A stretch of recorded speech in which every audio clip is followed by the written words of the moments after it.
Hi guys, welcome back to a new episode of Apps Academy. Today in this video, I'm going to show you how you can change your profile picture on Canva. Keep watching the video till the end. To change your profile picture on Canva's account, firstly go ahead and launch open your Canva application. The home page of Canva application will appear on the screen. Click on three lines at the top left corner of the screen and tap on your profile name. From the pop-up, click on Settings option. You will end up on your settings page of your Canva's account. Click on Your Account option. On the next page, click on Edit Photo option and from the pop-up, click on Change Photo option. Choose a picture you'd like to change to and tap on it. This is how you can change your profile picture on Canva's account quickly and easily just in few steps.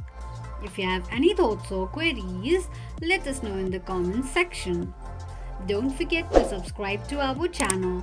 Also press the notification bell icon so that YouTube will notify you whenever we post a new video. I hope this video was helpful to you. Thank you so much for watching.